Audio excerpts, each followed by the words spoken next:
High বন্ধুরা, কেমন আছো সবাই? আশা করি বেশ ভালো আছো। আমিও ভালো আছি তোমাদের ভালোবাসায়। আমি অন্তরা সেন। ওর নাম নীরব। ও ছোটবেলা থেকেই মামা বাড়িতে থাকে।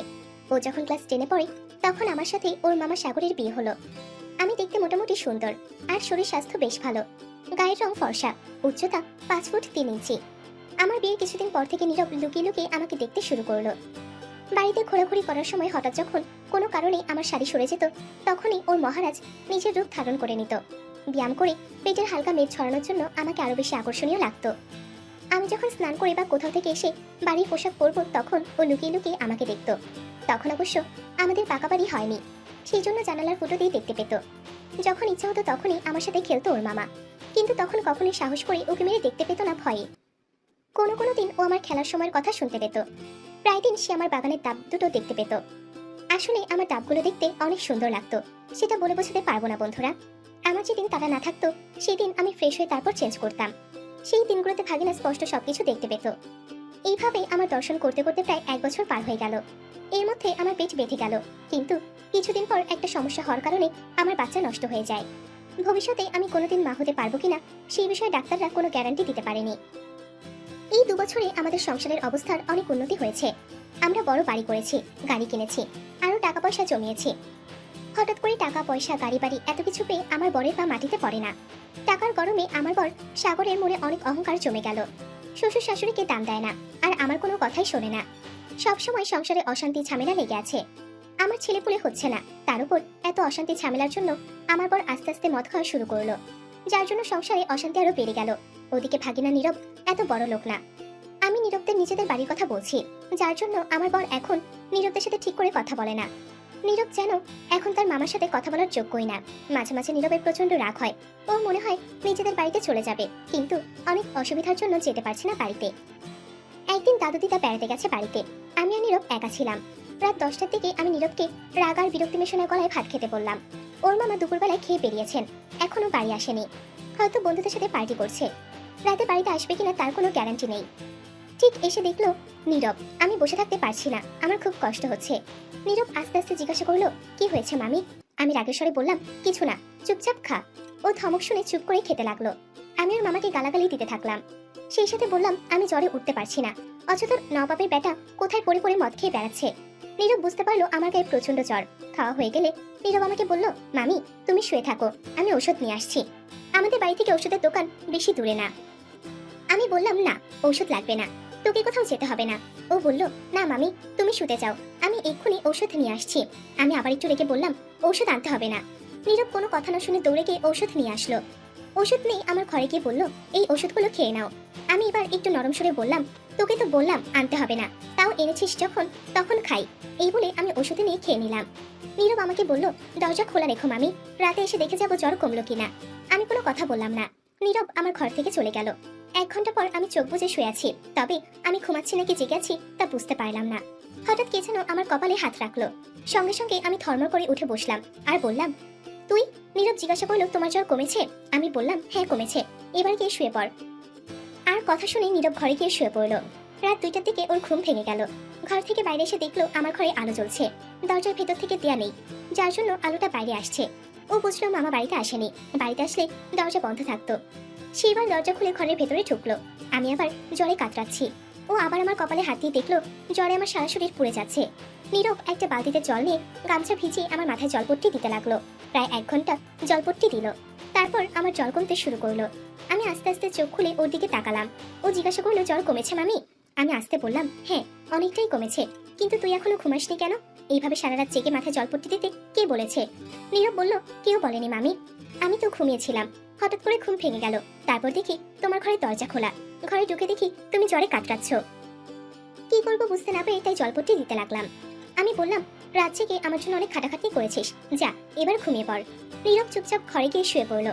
সকালে ঘুম থেকে উঠে দেখলাম আমি অনেকটা সুস্থ, কিন্তু এখনো গায়ে জ্বর আছে, শরীরও অনেক দুর্বল হয়ে আছে। আমি আস্তে আস্তে বাড়ির সকল কাজ করতে লাগলাম। আমাকে দেখে নীরব বুঝতে পারলো আমার অনেক কষ্ট হচ্ছে, সেজন্য নীরব আমার কাজে সাহায্য করতে লাগলো। আমি অবশ্য তাকে কাজ করতে বারণ করেছিলাম, কিন্তু নীরব একটা জিনিস খেয়াল করলো, আমি ওর সাথে নরম আর মিষ্টি সুরে কথা বলছি। ও ভাবলো রাতে জলপট্টি দিয়ে দিয়েছি, সেজন্য হয়তো মামির রাগ কমেছে। নীরব সকালে ভাত খেয়ে নিজের ঘরে গিয়ে শুয়ে আছে। হঠাৎ করে আমি ওর ঘরে গিয়ে ওর পাশে বসলাম। আমি সাধারণত ওর ঘরে কোনো বিশেষ প্রয়োজন ছাড়া কখনো যাই না। নীরব ব্যাপারটা বুঝতে পারলো না। ও আমাকে জিজ্ঞাসা করলো, মামি শরীর কেমন এখন, ওষুধ খেয়েছো? আমি ওর দিকে তাকিয়ে একটু মিষ্টি করে এসে বললাম, তুই যেভাবে খেয়াল রাখছিস মনে হচ্ছে জ্বরের আর সাহস হবে না ফিরে আসার। তোর মামাটা সত্যি যদি তোর মতন হতো। এই কথা শুনে নীরব কি বলবে বুঝতে পারলো না। নীরব শুধু বলল, চিন্তা করো না মামি, দেখবে একদিন সবকিছু ঠিক হয়ে যাবে। একটু পর আর কিছু না বলে আমি উঠে চলে আসলাম। নীরব লক্ষ্য করলো আমি ওর সাথে এখন আর কোনো খারাপ ব্যবহার করছি না। যখনই কোনো কাজ না থাকে তখনই আমি ওর সাথে গল্প করি। দেখতে দেখতে কিছুদিনের মধ্যে আমাদের মধ্যে একটা বন্ধুত্বের সম্পর্ক গড়ে উঠলো। দুজনে একসাথে টিভি দেখি, ইয়ার্কি আড্ডা আর সবকিছু করে বেড়াই। ছাদে গিয়ে হেঁটে বেড়াই। কোনো দিন রাত্রে দুজনে হেলান দিয়ে ছাদে বসে গল্প করি। আমাদের মধ্যে সব রকমের কথা হতে লাগলো। একদিন ছাদে বসে গল্প করতে করতে ও আমাকে বলল, আমি তোমাকে খুব ভালোবাসি মামি, দয়া করে তুমি না বলো না। এই কথা শুনে আমি একটু চুপ করে থাকলাম। তারপর বললাম, আমরা তো এখন বন্ধু তাই না? তাছাড়া আমিও তো তোকে ভালোবাসি।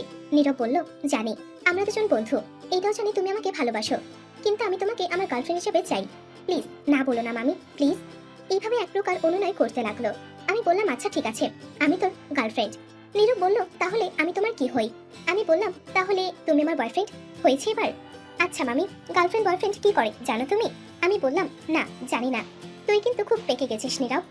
নীরব এবার বলল, এবার এখন মামি বলছিস? নীরব বলল, আমরা যখন একা থাকবো তখন আমরা গার্লফ্রেন্ড বয়ফ্রেন্ড, আর সবার সামনে তুমি আমার মামি। আমি বললাম, বাহ খুব চালাক তো তুই। নীরব বলল, পাশে এত সুন্দরী গার্লফ্রেন্ড থাকলে একটু চালাক তো হতেই হয় আর কি। আমি বললাম, দেখা যাবে কত চালাক হয়েছিস। নীরব বলল, আচ্ছা তবে আমরা যখন একা থাকবো তখন আমি তোমাকে জান বলে ডাকবো। এবার বলো তুমি আমাকে কি বলে ডাকবে? আমি বললাম, যখন ডাকবো তখন শুনতে পাবে, এখন এই নিয়ে আর কোনো কথা না। নীরব খানিকক্ষণ চুপ মেরে গেল। পরক্ষণে আস্তে আস্তে আমাকে জড়িয়ে ধরতে গেল। আমি বললাম, কি হচ্ছে এসব? নীরব বলল, কিছুই না, তুমি আমার গার্লফ্রেন্ড আর আমি তোমার বয়ফ্রেন্ড, একটু জড়িয়ে তো ধরতেই পারি। আমি বললাম, গার্লফ্রেন্ড যখন হয়েছি বয়ফ্রেন্ডের আবদার তো রাখতেই হবে। নীরব বলল, এই না হলে আমার লক্ষ্মী গার্লফ্রেন্ড। আমি বললাম, থাক হয়েছে, আর হাওয়া দিতে হবে না। এবার আমাকে টেনে নিল। আমি হেলান দিয়ে বসলাম। সেদিন দুজনে একসাথে একটা কথাই ভাবছিলাম, এভাবে যদি জড়িয়ে ধরে সারাটা জীবন কাটিয়ে দিতে পারতাম। এর মধ্যেই নীরবের মামার গেট খোলার শব্দ কানে পড়লো। তাই কাপড় ঠিক করে নিয়ে ছটফট আমি নিচে চলে আসলাম। পরদিন দুপুরে খাবার খেয়ে নীরব শুয়ে শুয়ে হলিউডের সিনেমা দেখছিল। আমিও রুমে গিয়ে দেখি ওর পাশে গিয়ে শুয়ে পড়লাম আর সিনেমা দেখতে লাগলাম। সিনেমার নায়ক নায়িকা ভালোবাসা বিনিময় করছে। তখন আমি বললাম, বাজে সিনেমা বন্ধ করতো। নীরব বলল, কোথায় বাজে সিনেমা? অন্য সমস্ত সিনগুলো তো ভালোই ছিল, আর এই সিনটা বাজে তাই না? অন্যদের অন্য সমস্ত কাজকর্ম যখন বাজে না, তখন এটা কেন বাজে হবে? আমি বললাম, দেখ আমি তোর সাথে এত তর্ক করে পারছি না, তুই বন্ধ কর। নীরব বন্ধ না করে বলল, মামি আমার ভালো লাগে সব দেখতে, তোমারও ভালো লাগবে দেখো। আমি বললাম, তা তো ভালো লাগবেই, খুব পেকে গেছিস এখন। নীরব বলল, এতে পাকার কি হলো? তোমার এটা দেখতে অসুবিধা হচ্ছে, কিন্তু যখন মামার সাথে করো তখন তো। সে আর কিছুই বললো না। আমি বললাম, কি করি? আর কি করি বলি? নীরব চুপ করে রইল আর সিনেমা দেখতে লাগলো। ততক্ষণে নায়ক নায়িকা দুজনে ভেসে বেড়াতে লাগলো। আমি ওর দিকে তাকিয়ে দেখলাম ও মন দিয়ে দেখছে। সিনেমা দেখতে দেখতে আমার মধ্যে ঝড় উঠে গেল।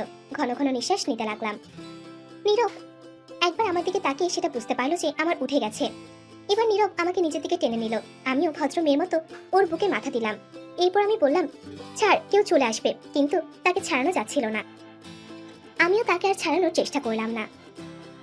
আমি বললাম, নীরব এত সুন্দর সুন্দর মেয়ে থাকতে আমাকে কেন প্রেমিকা বানালে? নীরব বলল, তোমার মতো গার্লফ্রেন্ড তো আমার পছন্দ।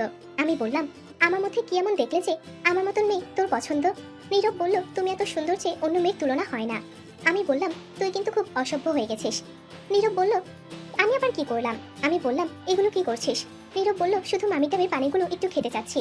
আমি বললাম, অনেক হয়েছে, আর না। আমার সাথে অসভ্যতা মেয়ে, এবার ছাড় আমায়। নীরব বলল, তুমি তো আমার গার্লফ্রেন্ড, আমার জানো। নীরব মুখে কথা বলছে কিন্তু তার হাত নিচে গতিতে কাজ চালাচ্ছে। আমি বললাম, ছাড় এবার। নীরব বলল, এখনো তো শুরু করিনি, ছাড়বো কি? আমি বললাম, তো দম থাকলে শুরু কর। এভাবে হাতাহাতি আর কত? এই কথা শুনে নীরব আমাকে চিৎ করে খেলতে শুরু করলো। টানা প্রায় 25 মিনিট খেলার পর ও থেমে গেল। তারপর ক্লান্ত হয়ে আমরা শুয়ে থাকলাম। ও হাঁপাতে লাগলো। একটু পর আমি ওকে বললাম, কেমন লাগলো আমার মাঠের স্বাদ?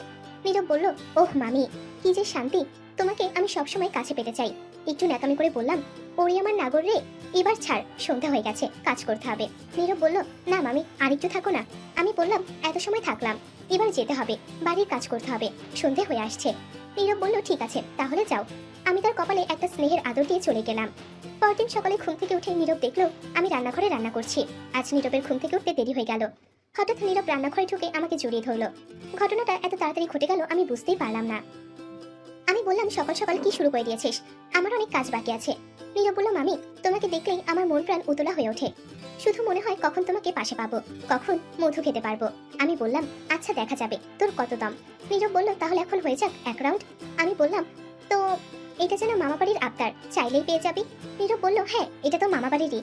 আমি বললাম অনেক হয়েছে, এবার যা চোখ মুখ ধুয়ে নে। ও বলল যাচ্ছি, কিন্তু আমি তোমাকে সবসময় মামি বলবো। আমি বললাম কেন, কি হলো, আমার সাথে সম্পর্ক রাখবি না? নীরব বলল, না না, তুমি ঠিক বুঝতে পারোনি, রাত্রে একটা জিনিস ভাবছিলাম। আমি বললাম কি জিনিস? নীরব বলল, আমি মামির ভালোবাসার পাত্র, এটা ভেবে আমার মধ্যে প্রেম অনেক বেড়ে যাচ্ছিল, অনেক আনন্দ পাচ্ছিলাম, আলাদা একটা অনুভূতি হচ্ছিল। মামি তুমি আমার সারা জীবন থাকবে। আমি ওর হাত ধরে বললাম ঠিক আছে, তোর যখন যেটা ভালো লাগবে সেটা বলেই ডাকবি, তুই আমার সব, আমি তোর সবকিছু, আর আমার সব